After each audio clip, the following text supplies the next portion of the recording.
So, finding a posture that offers you both ease and alertness. If it's possible to sit up straight without utilizing the back of the chair, that's great.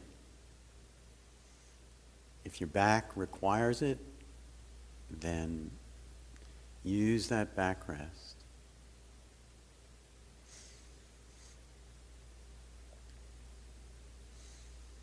And begin by simply bringing your attention inside, home, and directly experiencing the aliveness that you've been gifted with today. It's both a mystery and a miracle. You are alive. What does that feel like?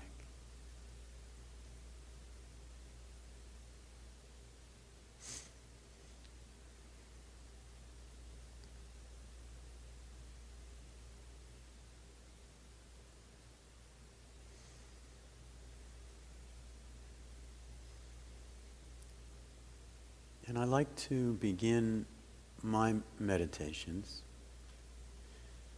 with just a few moments of gratitude.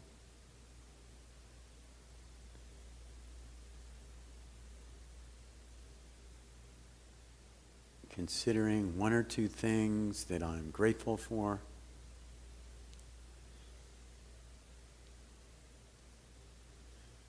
And the Buddha referred to this as gladdening the mind, brightening the mind. There's something about when we are in a state of gratitude that lightens and brightens the heart and mind. So just take a moment and count your blessing or two. And what's interesting is that as you reflect on something you're grateful for, you might even be able to feel that gratitude embodied somewhere in your body. Maybe your whole body or a portion. It may take a little practice.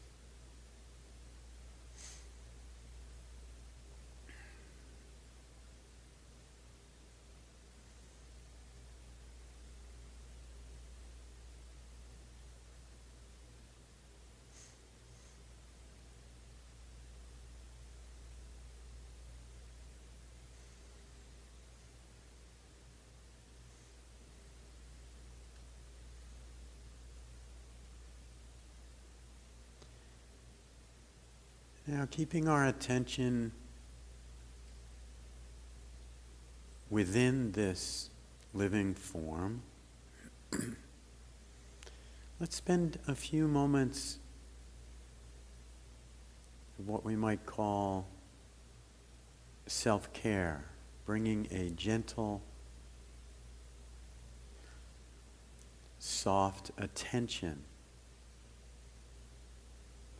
as we move through the body. Maybe beginning with the face. All those muscles that have smiled, laughed, frowned today.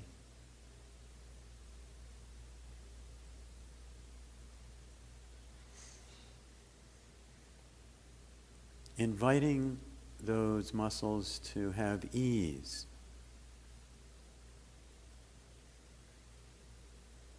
To soften.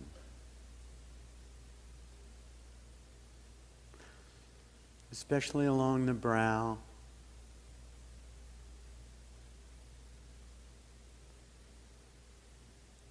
A smoothing of the brow.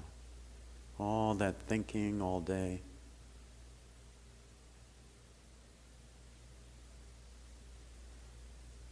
And an invitation to the eyes to relax, whether you have your eyes open or closed. Just a softening there, bringing a kind, gentle attention to the eye sockets and eyeballs. They've also served you well today.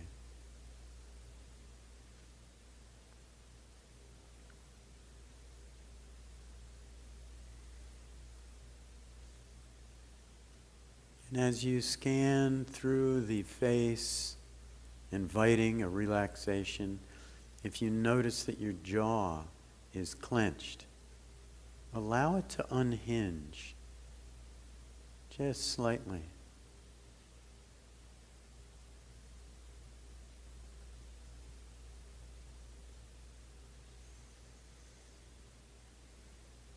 And some enjoy the benefits of bringing a slight smile on the lips.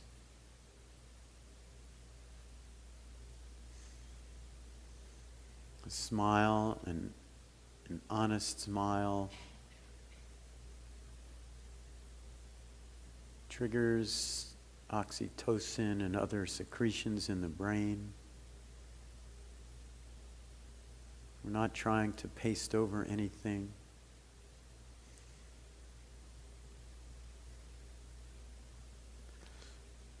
But just to enhance our receptivity to what is.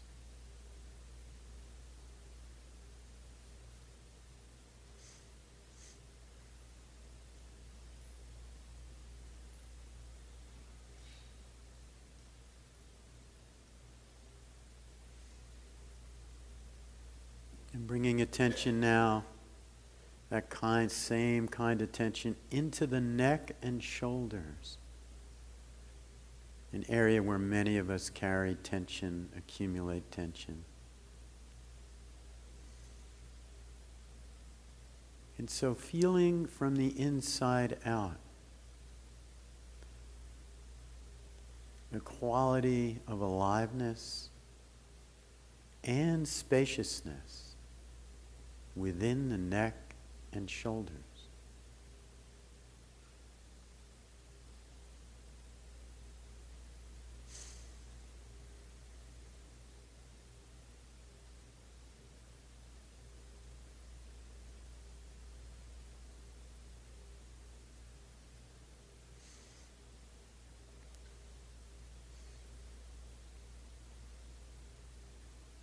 And inviting that gentle attention now down through both arms.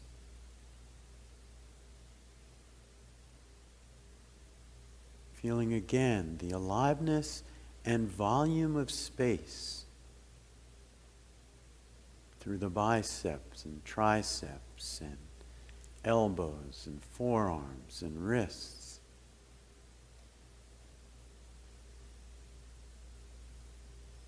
This living miracle.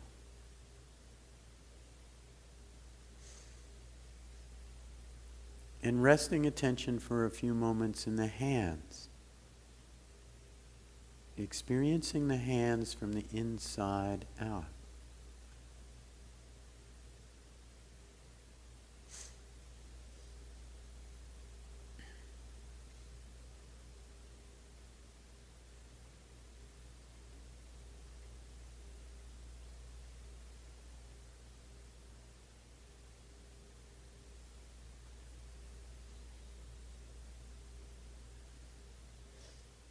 And bringing attention now to the upper portion of the torso, the rib cage area.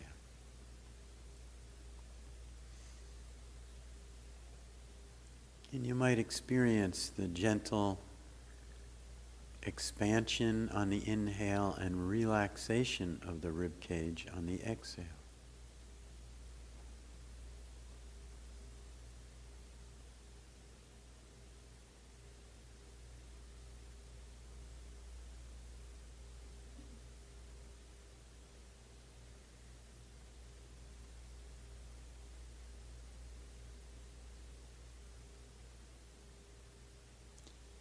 And bringing a caring attention, a gentle attention to the interior of that rib cage. All those organs that have served you, heart and lungs.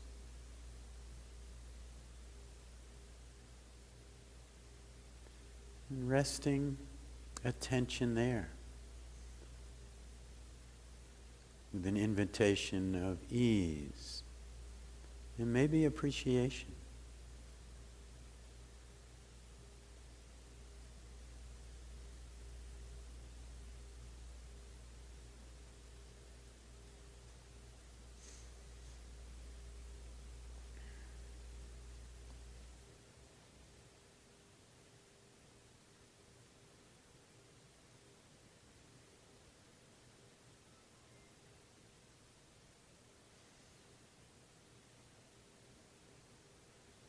And allowing that attention to extend now to the lower portion of the torso.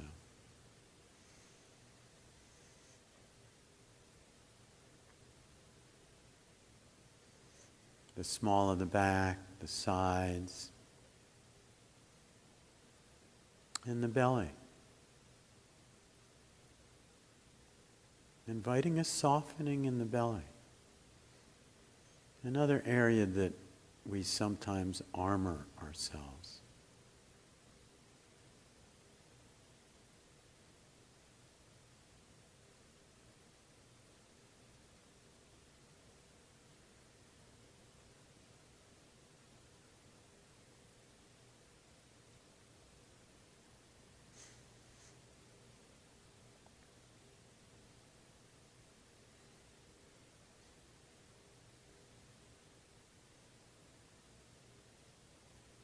Allowing the kind attention now to move through your hips,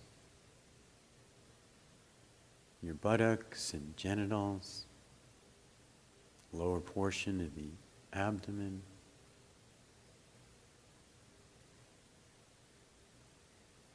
Bringing a kind attention there.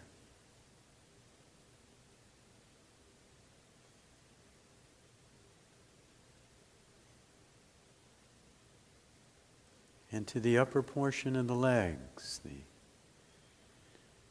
hamstrings and quadriceps, those very powerful muscles that work to support us in walking.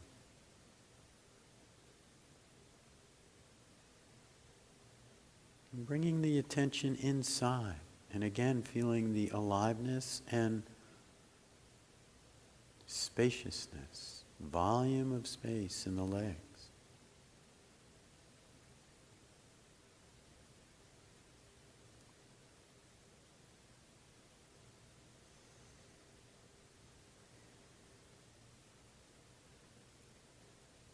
And extending the attention to the lower portion of the legs, through the knees and calves, and shins, ankles.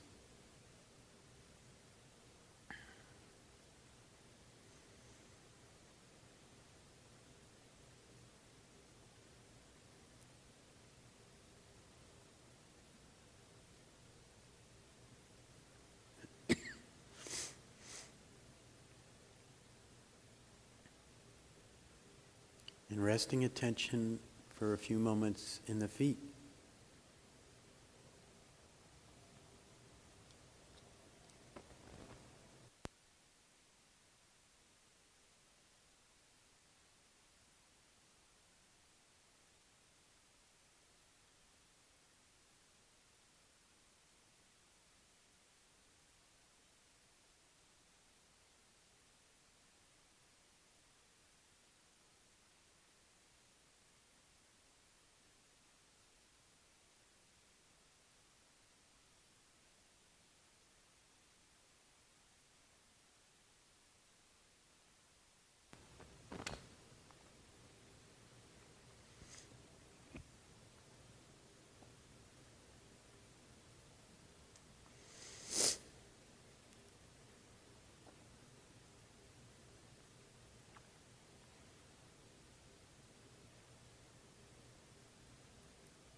And opening to sounds.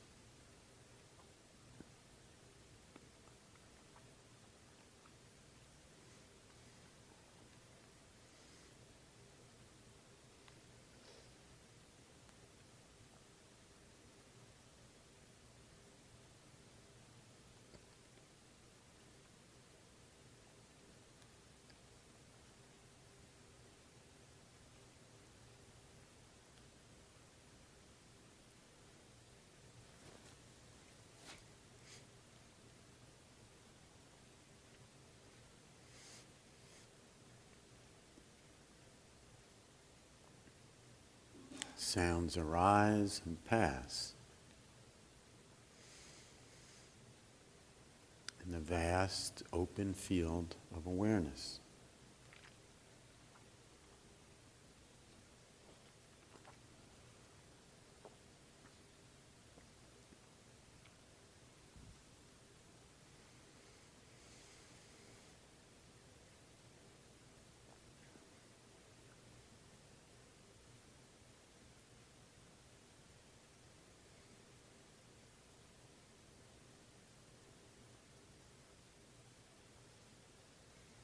And to help build samadhi, or the gathering of the energy of the heart and mind, many find it helpful to rest attention in a particular spot. And the breath is handy. It's with us all the time.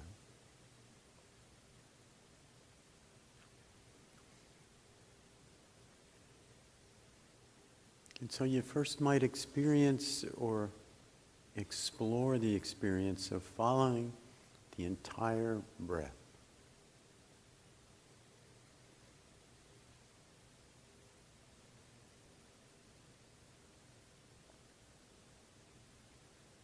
As it enters the nostrils and fills the lungs,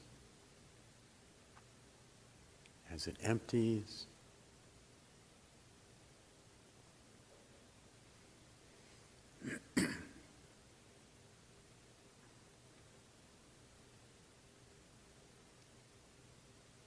and some enjoy resting attention on the aspect of the breath just where it enters and exits the nostrils.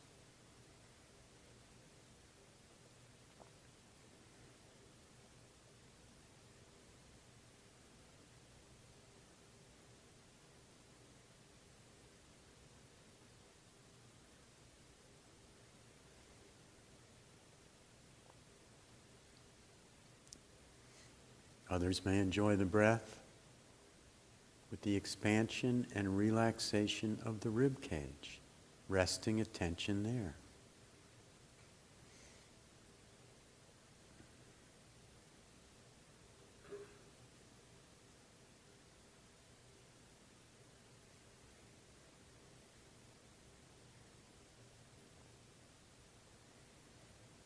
And some feel more comfortable experiencing the breath with the rising and falling of the belly.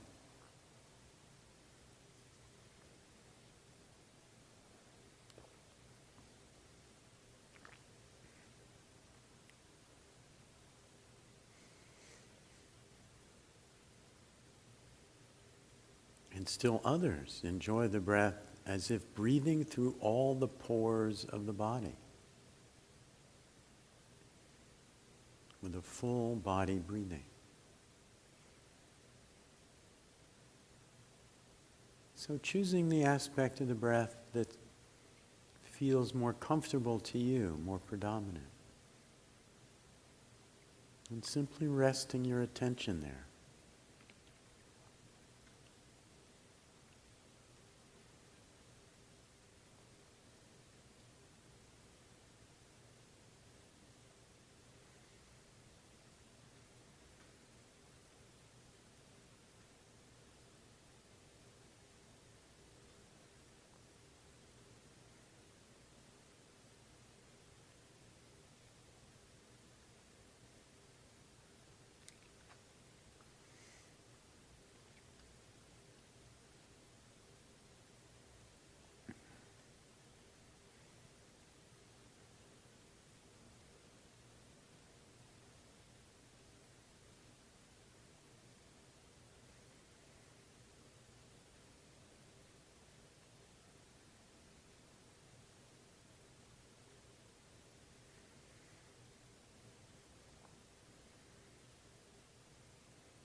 And when you notice that you've been in a story, remembering, fantasizing, planning, that's a very wonderful and important moment in meditating. Because you've now awokened. You're awake.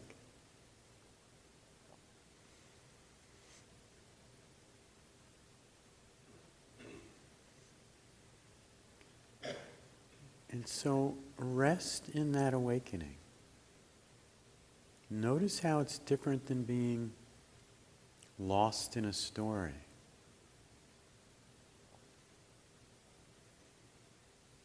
Re-experience, re-inhabit the senses, the aliveness.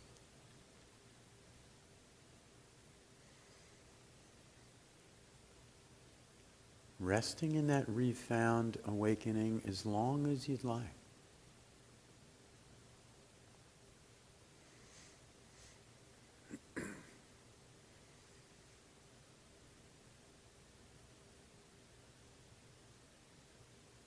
Allowing your nervous system to learn the difference between presence and lost in story.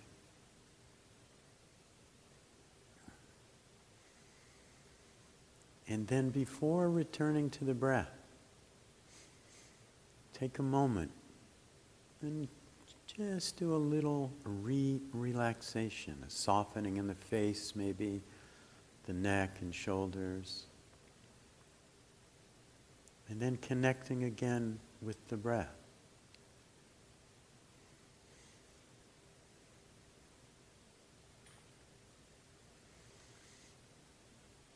Connecting and then sustaining that connection the best that you are able. It's much like an embrace. Not too tight, not too loose. Connected.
Each time the mind wanders, you get another opportunity to wake up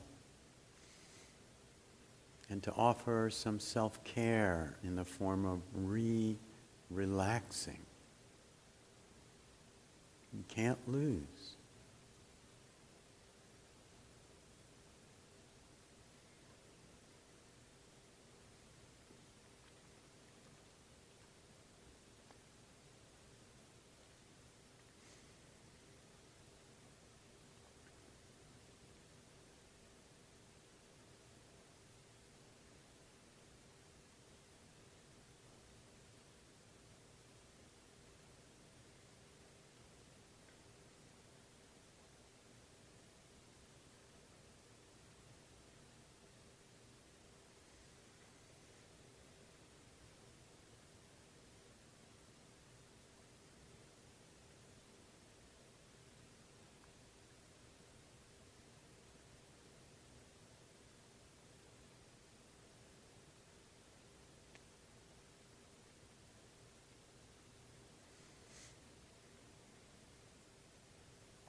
And for the last minute of our practice together, I invite you to re-experience the aliveness of the entire body.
And may the wholesome intentions and energy of our practice together tonight,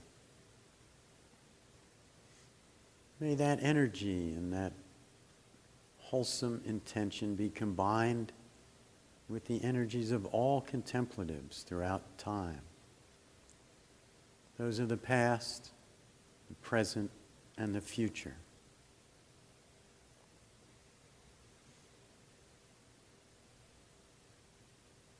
And may our efforts serve the happiness, the well-being, and the freedom of all beings.